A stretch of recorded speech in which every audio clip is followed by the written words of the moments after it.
Hello दोस्तों, आपका हमारे चैनल डिसेंट इन दी स्टोरीज़ में बहुत बहुत स्वागत है। आज हम लेकर आए हैं एक कहानी जिसका शीर्षक है सतगुरु की कृपा। यह कहानी बाबा गुरु नानक देव जी महाराज से संबंधित एक साखी है। यह कहानी सतगुरु की कृपा के बारे में बताती है। एक दिन संध्या के समय श्री गुरु नानक देव जी महाराज के दर्शन करने के लिए हिमाचल के साकेत शहर का एक राजा आया। गुरु दरबार में कीर्तन चल रहा था और रागी एक शब्द गा रहे थे, लेख न मिटिए हे सखी जो लिखिया करतार। तो राजा ने गुरु नानक देव जी से प्रश्न किया, महाराज अगर किस्मत के लेख मिटते नहीं हैं तो संगत करने का क्या लाभ है। तो गुरु नानक देव जी ने कहा, इसका उत्तर आपको समय आने पर दिया जाएगा, अभी आप कुछ आराम कर लीजिए।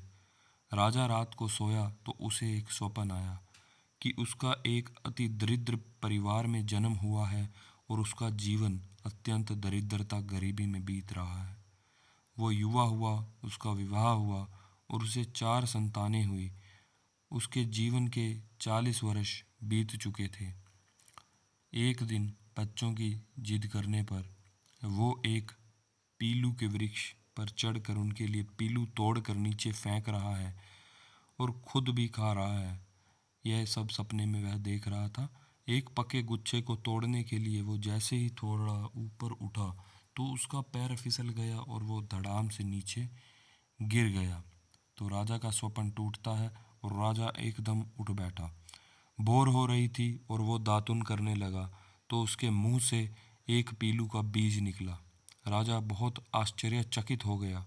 सुबह जब वो गुरु दरबार में आया तो श्री गुरु नानक देव जी ने उसे वन विहार करने के लिए अपने साथ चलने को कहा और श्री गुरु नानक देव जी और राजा दोनों इकट्ठे वन के लिए निकल पड़े। राजा वन में श्री गुरु नानक देव जी से बिछड़ गया और प्यास से व्याकुल होकर जल की तलाश में एक नगर में जा पहुंचा। कुएं पर पानी भरती औरतों से जब उसने पीने के लिए पानी मांगा तो वो औरतें भय से चीखने लगी। राजा अभी हैरान खड़ा ही था कि कुछ बच्चे उससे आकर लिपट गए। कुछ बड़े बुजुर्ग और एक औरत भी उस राजा को बहुत हैरानी से देख रहे थे। राजा ने उन्हें थोड़ा गौर से देखा। अरे ये क्या, ये तो वही लोग हैं जिन्हें मैंने अपने सपने में अपने कुटुंब अपने परिवार के रूप में देखा था। अरे ये बच्चे भी वही हैं जो सपने में मेरी संतानें थी, पर इनका अस्तित्व कैसे हो सकता है। राजा अभी ये सोच ही रहा था कि सब लोग उसे खींचकर बेटा, बापू और स्वामी कहते हुए लिपट गए। तभी श्री गुरु नानक देव जी महाराज वहाँ आ गए। राजा ने श्री गुरु नानक देव जी महाराज से खुद को बचाने की गुहार लगाई, प्रार्थना की कि मुझे बचाओ इन सब से। श्री गुरु नानक देव जी महाराज ने उन लोगों से पूछा, आप इन्हें अपने साथ क्यों ले जा रहे हो। उन्होंने जवाब दिया, ये हमारा परिजन है, हमारा सगा संबंधी है, इसे ईश्वर ने हमारे लिए वापस भेजा है। अभी कल ही ये बच्चों के लिए पीलू तोड़ने के लिए एक वृक्ष पर चढ़ा था और यह वृक्ष से गिर गया था, तो इस कारण इसकी मौत हो गई थी। कुछ और परिजनों के इंतजार में इसका शरीर वैद्यराज के पास रखा हुआ था।